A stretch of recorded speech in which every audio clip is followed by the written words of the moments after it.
Cricket প্রেমী বন্ধুরা, হারারের post ক্লাবে 2026 সালের প্রথম টেস্টের প্রথম দিনে যা ঘটলো তা এক কথায় অবিশ্বাস্য। টস জিতে জিম্বাবুয়ে যখন বাংলাদেশকে ব্যাটিংয়ে পাঠালো, কেউ কি ভেবেছিল প্রথম দিনেই দুইটি ইনিংসের অ্যাকশন দেখে ফেলবো আমরা? হ্যাঁ, ঠিকই শুনেছেন।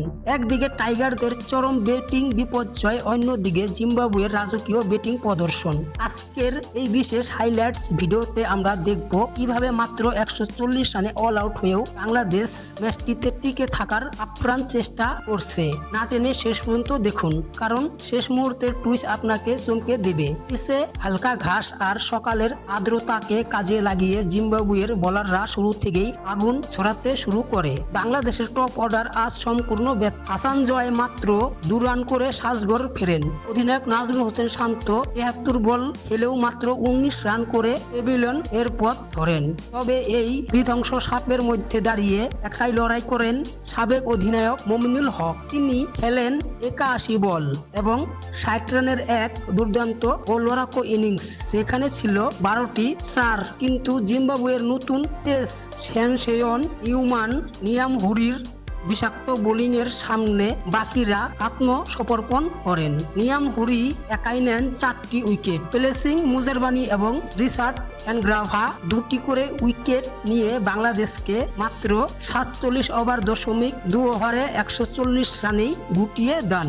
মাত্র 140 রানে অল আউট হওয়ার পর বাংলাদেশের প্রয়োজন ছিল দ্রুত উইকেট, কিন্তু জিম্বাবুয়ের ওপেনাররা যেন কোনো পরিকল্পনা নিয়ে মাঠে নেমেছিল।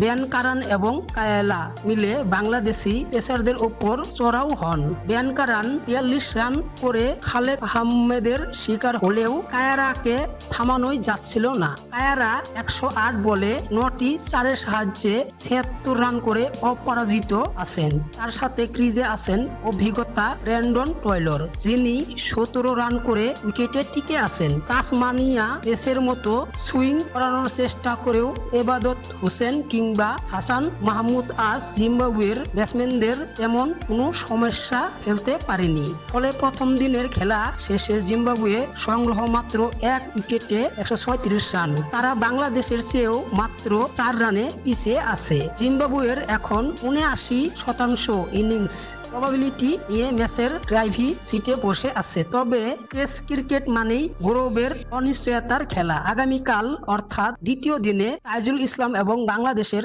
বোলারদের করতে হবে ম্যাজিক। প্রথম সেশনে যদি জিম্বাবুয়ের 3 থেকে 4টি উইকেট তুলে নেওয়া যায়, তবেই ম্যাচে ফিরবে বাংলাদেশ। আপনার কি মনে হয়, বাংলাদেশ কি পারবে দ্বিতীয় দিনে ঐলিক কিছু করে জিম্বাবুয়েকে দ্রুত অল আউট করতে, নাকি জিম্বাবুয়ে রানের পাহাড় গড়বে? আপনার মূল্যবান মতামত নিচে কমেন্ট বক্সে জানান। ভিডিওটি ভালো লাগলে লাইক দিন এবং বন্ধুদের সাথে শেয়ার করুন, এবং এরকম ইউনিক ক্রিকেট নিউজ সবার আগে পেতে এখনই আমাদের চ্যানেলটি সাবস্ক্রাইব করে বেল আইকনটি বাজিয়ে রাখুন। দেখা হচ্ছে পরবর্তী ভিডিওতে।